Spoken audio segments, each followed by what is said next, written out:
అందరికీ నమస్తే. ముందుగా వెల్కమ్ టు అమ్మ భాషలో నేర్చుకుందాం. ఇప్పటి వరకు 7 మోడల్ పేపర్స్ మనం డిస్కస్ చేసాం. ఈరోజు 8th మోడల్ పేపర్ చూద్దాం. ఓకేనా? సో 8th మోడల్ పేపర్లో సెక్షన్ నెంబర్ 1. ఆ సెక్షన్ నెంబర్ 1లో మనకు తెలుసు కదా 3 క్వశ్చన్స్ ఉంటాయి. ఫస్ట్ క్వశ్చన్ ఒకసారి చూద్దాం. Why electron enter into 4s after filling 3p. ఓకేనా? Why electron enter into 4s. Electron అనేది 4s లోకి ఎంటర్ అవుతుంది. ఎప్పుడు? After filling 3p. 3p fill అయిన తర్వాత ఎలక్ట్రాన్ అనేది 3d లోకి ఎంటర్ అవ్వకుండా 4s లోకి ఎందుకు ఎంటర్ అవుతుంది అని అన్నాడు. ఓకేనా? సో దీనికి ఆన్సర్ బేసికల్ గా మనకున్న కాన్సెప్ట్ ఏంటంటే n+l వాల్యూ కాన్సెప్ట్. ఓకేనా? n+l value depending on the above principle, right? n+l value. So while the electrons are filling in the particular orbital. ఒక ఆర్బిటల్ లో ఎలక్ట్రాన్ ఫిల్ అవుతున్నప్పుడు దాని n+l వాల్యూ ఉంటుంది కదా, అంటే main energy level and main shell sub shell, ఆ రెండింటి addition అనేది లీస్ట్ గా ఉండాలి, తక్కువ ఉండాలి. ఓకేనా?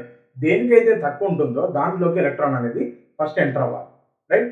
ఇక్కడ చూసుకుంటే మనకు 3 కనబడుతున్నాయి. ఏంటవి? The first one is 3p, second one is 3d, next 4s. Question లో ఈ 3 ఉన్నాయి కదా. ఈ 3p లో సో 3 p వాల్యూ ఎంత మనకు? s value 0, p value 1, d value 2, f value 3. ఇవైతే మనకు తెలిసినవే కదా, ప్రీవియస్ పేపర్ లో కూడా మనం డిస్కస్ చేసాం. సో 3 p వాల్యూ ఎంత? 1, 3 + 1 4. 3d, 3 place what is the value of d? 2, 3 + 2 5. 4s what is the value of s? 0, 4 + 0 4. మీరు ఇక్కడ అబ్జర్వ్ చేస్తే బిట్వీన్ 3d అండ్ 4s, ఈ 3d 4s లో 4s has least value compared to the 3d కదా. 4s value ఎంత ఉంది? 4 ఉంది. అదే 3d వాల్యూ ఎంత ఉంది? 5 ఉంది. So there four electron need to be enter in to the 4s. 4s లోకి ముందు ఎంటర్ అవ్వాలి.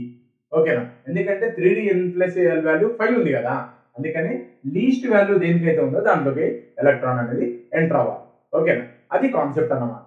And coming to the next one, ఇక్కడ మనము ఇంకొక పాయింట్ ఒకటి అడిషనల్ గా గుర్తుపెట్టుకోవాలి. ఇక్కడ చూడండి 3p అండ్ 4s రెండు వాల్యూస్ కూడా n+l వాల్యూ ఎంత ఉంది? 4 అండ్ 4. మరి 3p కాకుండా 4s లోకి ఎలక్ట్రాన్ అనేది ముందు వెళ్ళొచ్చా అంటే no, electron should not be enter in to the 4s without filling 3p. 3p fill అవ్వకుండా 4s లోకి ఎంటర్ అవ్వదు. ఎందుకు? Even though the n+l value is similar. ఓకేనా? ఎప్పుడైతే రెండిటి n+l వాల్యూస్ కనుక సిమిలర్ గా వచ్చినప్పుడు ఆ రెండిట్లలో లీస్ట్ n వాల్యూ, అంటే ఇక్కడేమో 3 ఉంది, ఇక్కడ వచ్చేసరికి 4 ఉంది. ఆ రెండిట్లలో దేనికైతే లీస్ట్ n వాల్యూ ఉందో, n వాల్యూ ఎక్కడైతే తక్కువ ఉందో దాంట్లోకి ఎలక్ట్రాన్ ఎంటర్ అవ్వాలి. అందుకే బిట్వీన్ 3p 4s లో 3p లోకి ముందు వెళ్ళాలి, బిట్వీన్ 3d అండ్ 4s లోకి n+l వాల్యూ చెక్ చేసుకున్నాం కాబట్టి 4s లోకి ముందు వెళ్ళాలి. So what is the answer? Electron need to be enter in to the 4s. So after filling 3p, the reason behind of it is n+l value of 4s is least compared to the n+l value of the 3d. Okay na, దీన్నేమో 4 వచ్చింది, దీన్ని 5 వచ్చింది. అది answer. Coming to the next one, what observations you made when copper sulfate heated in the test tube? Right? Test tube లో copper sulphate ని heat చేసినప్పుడు నువ్వు ఎట్లాంటి observation ని అబ్జర్వ్ చేస్తావు? ఈ క్వశ్చన్ మనకు థర్డ్ లెసన్ నుంచి వచ్చింది. Acids, bases and salts. Concept ఏంటి? Water of crystallisation. So actual గా కాపర్ సల్ఫేట్ ఫార్ములా ఏంటమ్మా? CuSO4 5H2O. ఓకేనా? Copper sulphate formula CuSO4 5H2O. ఓకేనా? అంటే దీంట్లో 5 వాటర్ మాలిక్యూల్స్ ఉన్నాయి. What is the actual colour of the copper sulphate? Copper sulphate colour ఏంటి? Blue colour. Blue colour లో ఉంటుంది. ఓకేనా? So when we are taken copper sulphate in the test tube and applying heat దానికి apply చేసినప్పుడు, వేడి చేస్తున్నప్పుడు blue coloured copper sulphate will be turns into the white. ఓకేనా? Copper sulphate blue colour నుండి white లోకి టర్న్ అవుతుంది. ఎందుకు turn అవుతుంది? Because whatever the water particles are present in దాంట్లో ఉన్న వాటర్ మాలిక్యూల్స్ ఉన్నాయి కదా, so they are going to escape from the substance. ఆ సబ్స్టాన్స్ నుంచి పైకి వచ్చేస్తాయి. ఓకేనా? Suppose if you close the test tube with the rubber cap, ఆ వాటర్ పార్టికల్స్ ఎక్కడ సెటిల్ అవుతాయి? ఆ టెస్ట్ ట్యూబ్ ఇట్లా వాల్స్ ఉంటాయి కదా, ఆ వాల్స్ కి సెట్ అయిపోతాయి అన్నమాట.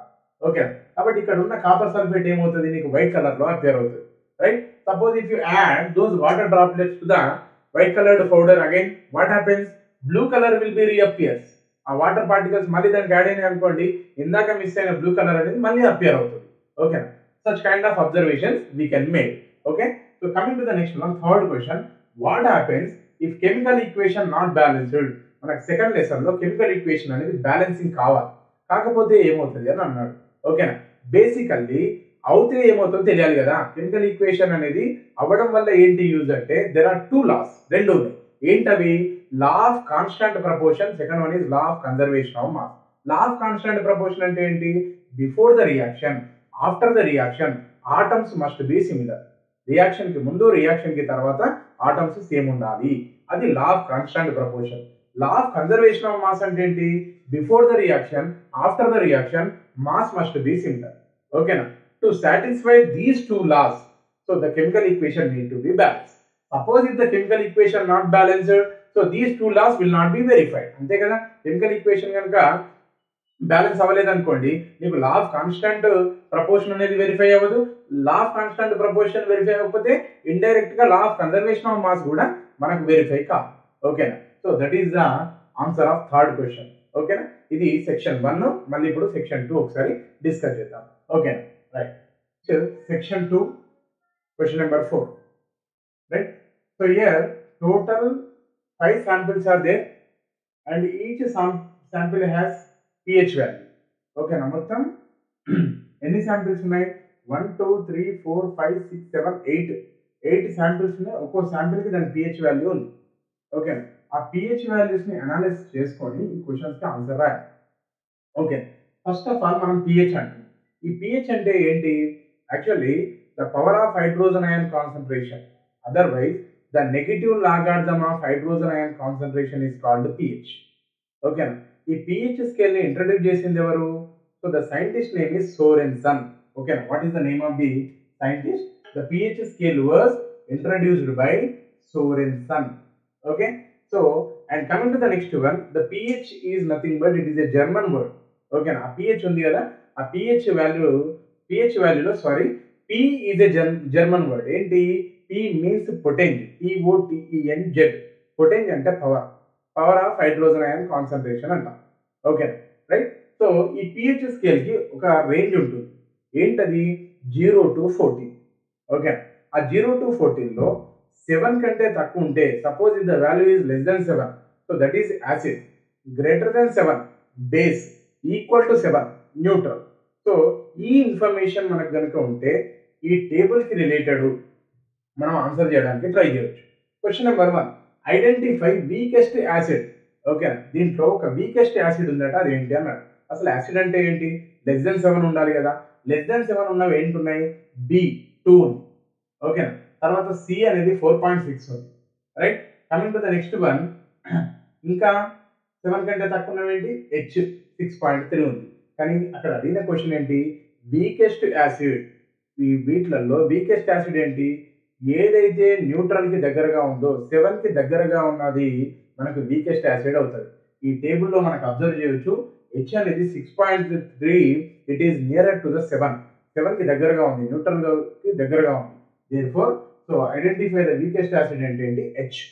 Okay, question number 2, which one strongest base? Okay, నేను ఇందాకే చెప్పాను కదా, pH స్కేల్ రేంజ్ ఎంత? 0 to 14. అంటే ఏవైతే 14 కి దగ్గరగా ఉన్నాయో అది స్ట్రాంగెస్ట్ బేస్. ఓకే, కాబట్టి ఇక్కడ 9.3 ఉంది, నెక్స్ట్ అబోవ్ 7, ఇక్కడ 14 వచ్చింది, నెక్స్ట్ 8.6 ఉంది, 11 ఉంది. సో మన ఫైనల్ వాల్యూ ఎంత? 14 కదా, 14 ఆల్రెడీ ప్రెసెంట్ అయి ఉంది. Therefore the which one is the strongest base అంటే D is the strongest base. When we add B and D, బిని డిని యాడ్ చేస్తే ఏమవుతుంది అన్నాడు. బి అనేది ఏంటి? 2 అంటే ఏంటి? యాసిడ్. లెస్ దెన్ 7 ఉంది కదా, యాసిడ్. అండ్ నెక్స్ట్ డి అనేది ఏంటి? Base, strong base. ఇక్కడ acid, strong acid, coming to the next one strong base, రెండు ప్రొడ్యూస్ రియాక్ట్ అవుతే సో న్యూట్రలైజేషన్ టేక్స్ ప్లేస్ అవుతుంది. When acid is reacts with the base, if it produces salt and water, అవి రెండు react ఏం produce చేస్తాయి? Salt water ని produce చేస్తాయి. ఓకేనా, such kind of reactions are called neutralization reaction. Okay, ఇక్కడ neutralisation జరుగుతుంది. ఐడెంటిఫై ద న్యూట్రల్ సబ్స్టెన్స్ అన్నాడు.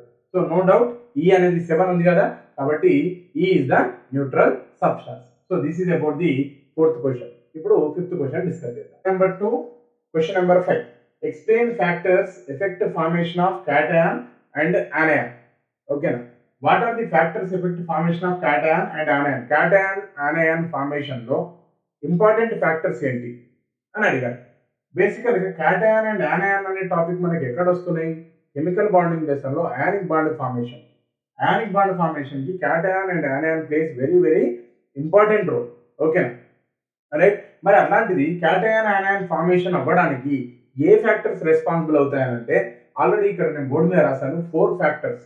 Okay, the first factor is atomic size. Okay, second factor is ionisation energy. Third factor electron affinity. Fourth factor electronegativity.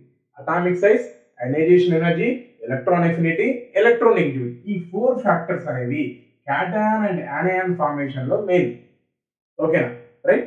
So మరి ఆ cation formation and anion formation లో వాటి nature అనేది ఎలా ఉండాలి? ఓకేనా, to form cation except atomic size, atomic size కాకుండా remaining 3 ఏవైతే ఉన్నాయో అవి డిక్రీజ్ అవుతూ ఉండాలి. ఓకేనా, ionisation energy should be low minimum, electron affinity should be minimum, electron negativity should be minimum. ఇవి 3 తక్కువ ఉండాలి, అటామిక్ సైజ్ అనేది ఇంక్రీజ్ ఉండాలి, ఎక్కువ ఉండాలి. ఓకేనా, ఫర్ ది ఫార్మేషన్ ఆఫ్ ఆనయాన్. ఓకేనా, ఫార్మేషన్ ఆఫ్ ఆనయాన్ లో ఏం జరుగుతుంది? దీనికి రివర్స్ గా జరుగుతుంది. ఒక అటామిక్ సైజ్ ఒకటే డిక్రీజ్ తక్కువ ఉండాలి, remaining 3 ionisation energy, electron affinity, electron negativity ఈ 3 కూడా ఇంక్రీజింగ్ గా ఉండాలి. ఇలా ఉన్నప్పుడు ఆనయాన్ ఫామ్ అవుతుంది. సో ఈ ప్రాసెస్ లో ఉన్నప్పుడు ఇక్కడ డౌన్వర్డ్ యారో అంటే డిక్రీజ్ అని గుర్తుపెట్టుకోండి, అప్వర్డ్ యారో అంటే ఇంక్రీజ్. ఓకేనా, ఆ ఫ్యాక్టర్స్ ఏంటంటే 4 ఫ్యాక్టర్స్. దేనికి? క్యాటయాన్ అండ్ ఆనయాన్ ఫార్మేషన్ కి atomic size, ionisation energy, electron affinity, electron negativity. ఓకేనా, అవి వాటి role, right. So this is about the question number 5. Next 6th question ఒకసారి డిస్కస్ చేద్దాం. సెక్షన్ నెంబర్ 2 లో last question, during sunset and sunrise sun appears red why అన్నాడు. ఓకేనా, during the sunset time and sunrise time, అంటే sunrise morning టైంలో, evening టైంలో, sunset టైంలో sun red గా అపియర్ అవుతుంటాడు, ఒక్కోసారి ఆరెంజ్ కలర్ కూడా అపియర్ అవుతుంటాడు, అది వేరే విషయం. But sun appears red why, what is the reason అని అన్నాడు. ఓకేనా, right. So the main reason is, remember, compared to the remaining colors, right, the molecules which are comparably equal to the red color are very low in the atmosphere. Red colour కి set అయ్యే molecules అనేవి so చాలా తక్కువ ఉంటాయి. So that is why red colour undergoes scatters very slowly. Scattering అంటే already మనకు తెలుసు కదా. What is the meaning of scattering? Reemission of light. ఓకేనా, some amount of light will be observed by the molecules. Okay, after that what happen? The excess amount of light will be emits in the all the directions. ఇక్కడ red colour కి set అయ్యే molecules అనేవి so atmosphere లో తక్కువ ఉంటాయి. For example blue colour sky కి reason ఏం మనం నేర్చుకున్నాము? Because of the nitrogen and oxygen molecule, దాని పర్సెంటేజ్ ఎక్కువ ఉంటుంది కాబట్టి. అలాగే రెడ్ కలర్ కి సెట్ అయ్యే మాలిక్యూల్స్ అనేవి అట్మాస్ఫియర్ లో తక్కువ ఉంటాయి. What is our first point? So the molecules which are having same size comparably equal to the red are very low in the atmosphere. Atmosphere లో అవి తక్కువ. సెకండ్ పాయింట్ ఏం రాస్తాము? డ్యూ టు లో, ఓకేనా, లో పార్టికల్స్, లో molecules, so red scatters very లో. ఓకేనా, స్కాటరింగ్ అనేది జరగదు, జరిగినా కానీ తక్కువ జరుగుతూ ఉంటుంది. And one more important point, during the sun rise and sunset time sun rays need to be travel more distance, ఎక్కువ డిస్టెన్స్ ట్రావెల్ చేయాలి కదా. సన్ రైజ్ సన్సెట్ టైంలో ఏమవుతుంది? సో అదే మధ్యలో ఉందని అనుకోండి, so the light the sun rays will take less time compare to the polar regions. ఓకేనా, ఎటువైపు నార్త్ కానీ సౌత్ కానీ ఉన్నప్పుడు, ఓకేనా, అంటే ఒక గ్లోబ్ లో మధ్యలో ఉన్నప్పుడు కాకుండా చివర్లో ఉన్నప్పుడు ఎక్కువ డిస్టెన్స్ ట్రావెల్ చేయాలి కదా, దాన్ని కంపేర్ చేసుకొని చెప్తున్నాను. ఇక్కడ సన్ బేసికల్ గా ఈస్ట్ అండ్ వెస్ట్ మనకు దగ్గర సన్ రైజ్ సన్సెట్, ఆ టైంలో ఏమవుతుంది? It will take more time to reach the earth. ఆ సన్ రైజ్ అనేది ఎక్కువ టైం పడుతుంటది అనమాట. ఓకేనా, so during that case remaining colours are having comparably equal molecules, వాటికి ఉంటుంది. ఓకేనా, so they will scatters and they will disappear in the atmosphere. Scattering జరుగుతుంది, స్కాటరింగ్ జరిగి అవి అట్మాస్ఫియర్ లో డిసపియర్ అవుతాయి. కానీ because of the low molecules for the red colour, red scatters very లో. ఓకేనా, తక్కువ జరుగుతుంది. ఆ తక్కువ జరిగింది కూడా వెరీ స్లోగా జరుగుతుంది. It will happens very slowly. Due to that hour I perceive only red colour, the remaining colour will be disappears in the atmosphere due to fast scattering. ఓకేనా, బికాస్ ఆఫ్ దట్ రీజన్, ఆ reason వల్లే మనకు sun అనేది so morning session లో and evening session లో red colour లో appear అవుతుంది. ఓకేనా, that is the main reason. So this is about the section number 2. Okay, so ఈ వీడియో మనము part A and part B గా డివైడ్ చేసుకుంటున్నాము. సెక్షన్ 1 అండ్ సెక్షన్ 2 ఒక వీడియో లాగా మీకు అపియర్ అవుతుంటది, and section 3 and part B so అది part 2 గా ఓకేనా మీకు అది సెండ్ చేయడం జరుగుతుంది. ఓకేనా, ఈ పార్ట్ ఏలో మీకు ఉండేటివి ఏంటి, only section number 1 and section number 2. Part 2 లో మనం సెక్షన్ నెంబర్ 3 అండ్ దానికి రిలేటెడ్ గా ఏదైతే ఆబ్జెక్టివ్ టైప్ ఉందో ఆబ్జెక్టివ్ టైప్ డిస్కస్ చేద్దాం. ఓకేనా, so this is about the today's model paper session.